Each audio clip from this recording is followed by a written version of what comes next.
Ku tersayang, ku tercinta, tanpamu apa. Assalamualaikum warahmatullahi wabarakatuh.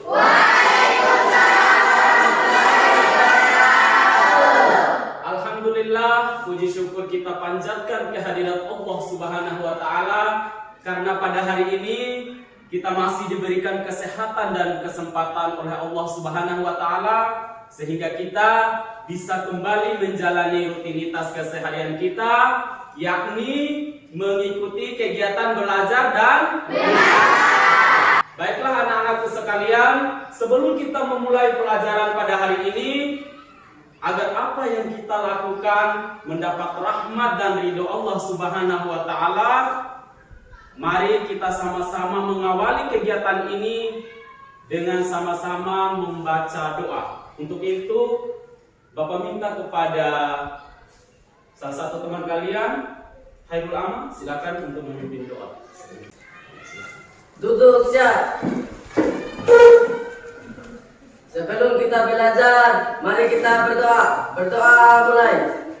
Bismillahirrahmanirrahim. Amin. Ya, silakan bisa. Bagaimana hari ini? Semangat semua? Semangat! Sehat semua? Sehat! Luar biasa. Kita coba cek semangatnya ini ya. Bapak mau coba cek semangat kalian. Semangat pagi! Pagi!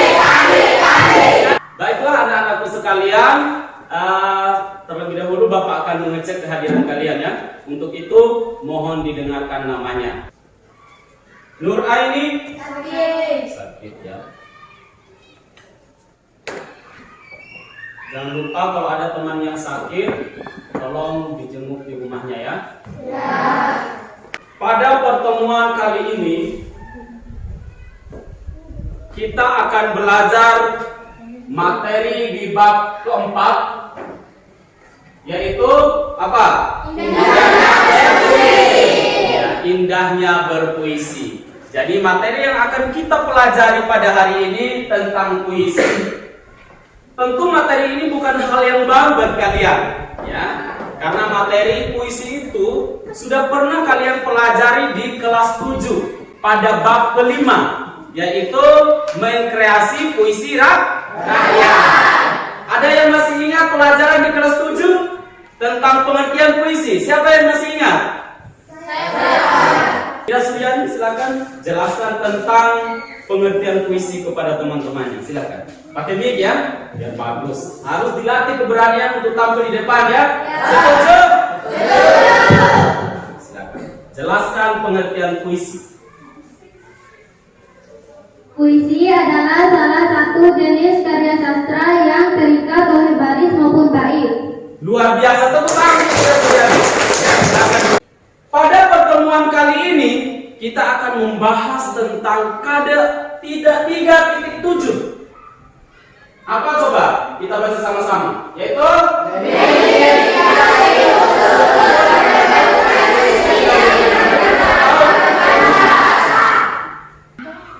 kemudian ada pun tujuan pembelajaran dalam kompetensi dasar ini. Peserta didik dapat satu sama-sama.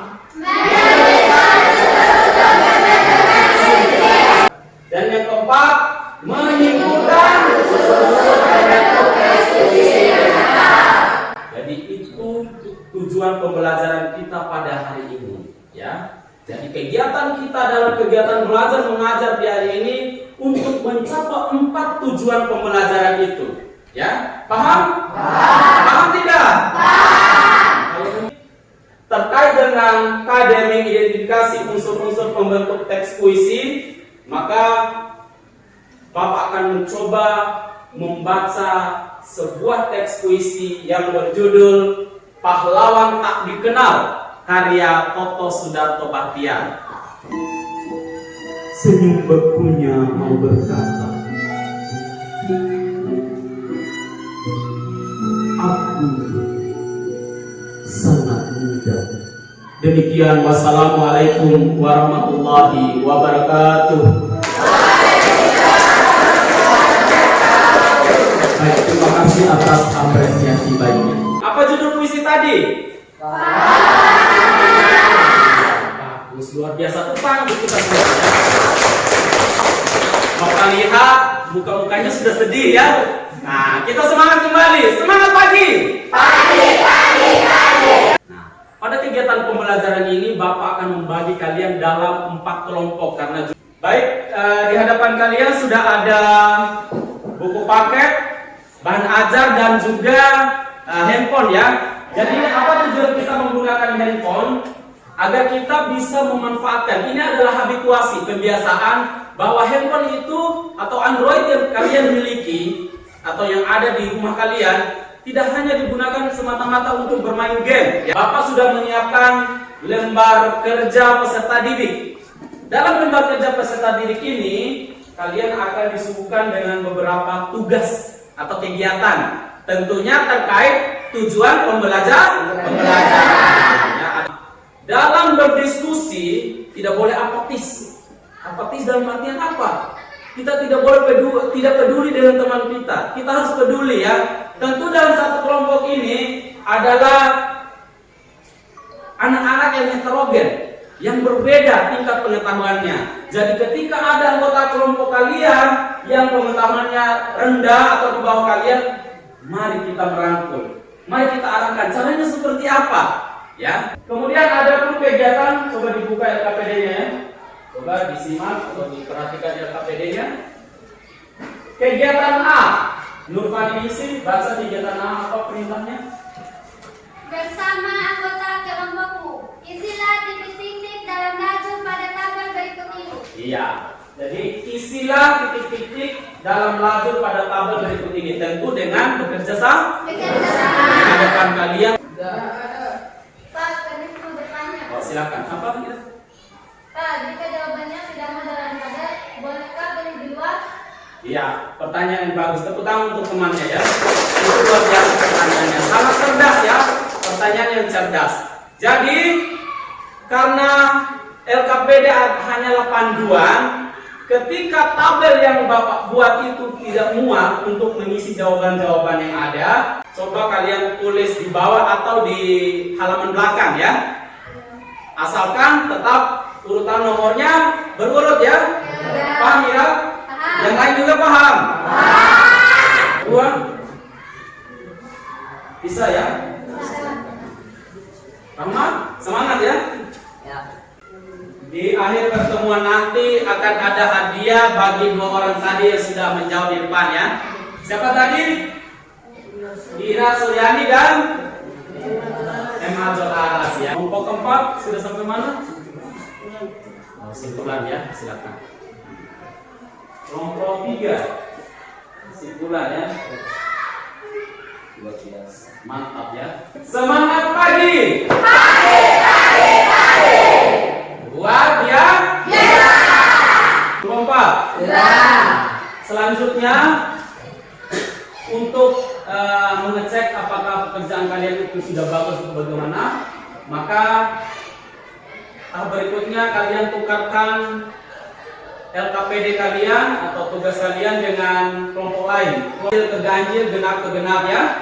Kalian berikutnya kalian cek jawaban dari kelompok lain. Ya, cek jawabannya, dibaca. Kemudian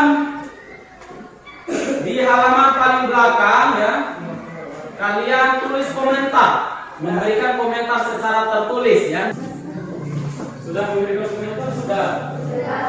Silakan pilih salah satu perwakilan kelompoknya yang akan membacakan kembali komentar untuk kelompok lain. Assalamualaikum warahmatullahi wabarakatuh.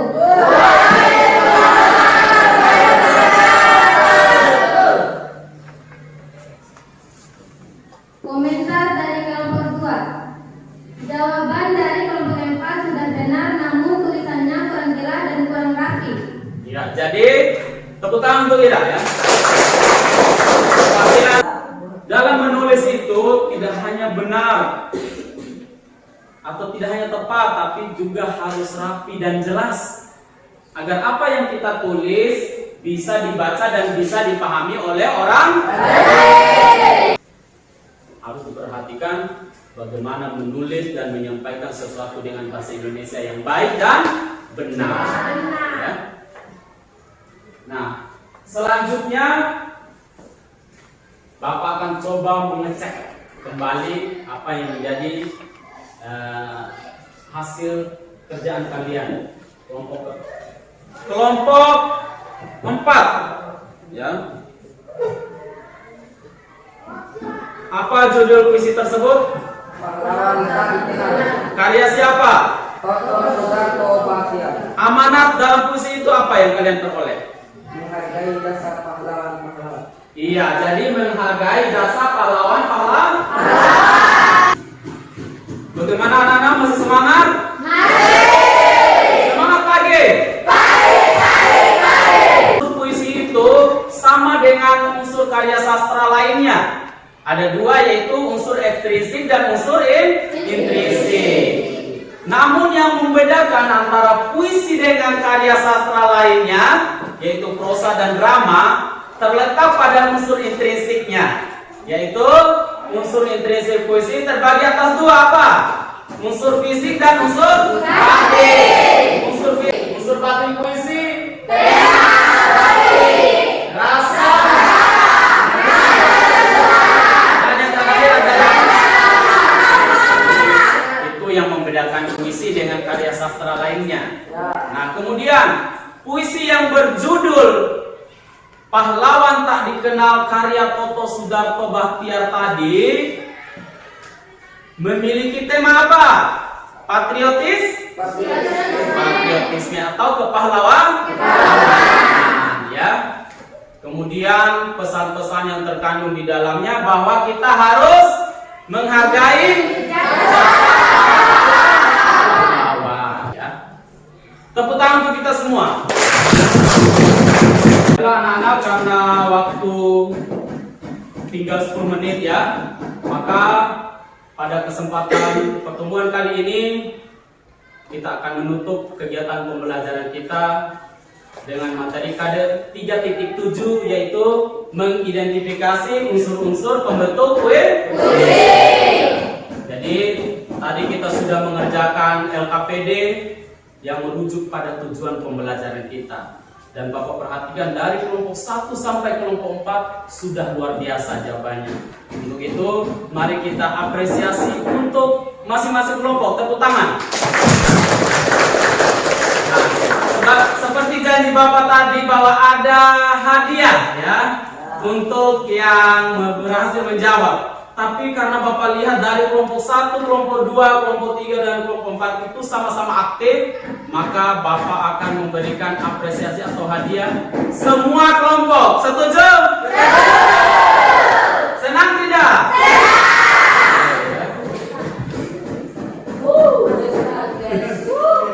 Suka next time? Suka. Kalau tidak suka dikembalikan, ya. Kelompok 1, ya. Ingat, tidak boleh belajar hanya di sekolah, ya. Karena ada sebuah konsep yang mengatakan atau yang berbunyi, coba perhatikan di depan, guys.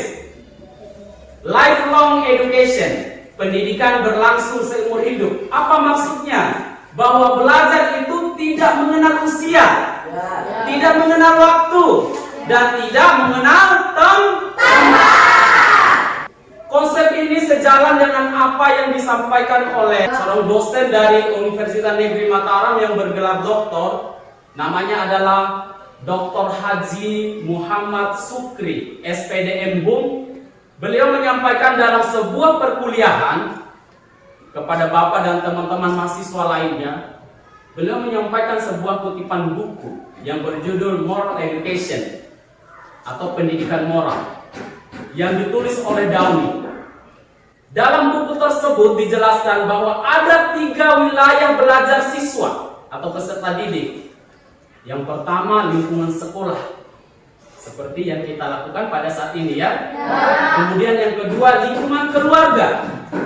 Dan yang ketiga adalah lingkungan masyarakat. Jadi kalian tidak hanya belajar di sekolah, Di rumah pun kalian bisa belajar, iya kan? Di lingkungan masyarakat kalian bisa belajar, apalagi sekarang era 4.0, era digital seperti yang kalian lakukan tadi. Dengan hanya memainkan jari, kalian sudah bisa mengakses ilmu pengetahuan. Itu pesan dari Bapak. Tolong belajar, belajar, dan belajar.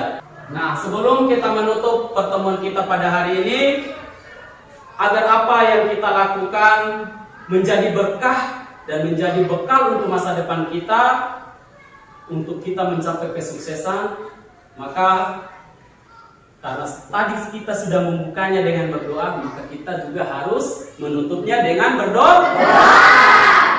Silakan Hairul Amam untuk memimpin doa. Ya, harus khusyuk ya, agar apa yang kita lakukan ini mendapat ridho dan rahmat dari Allah Subhanahu wa Ta'ala. Silakan. Duduk siap.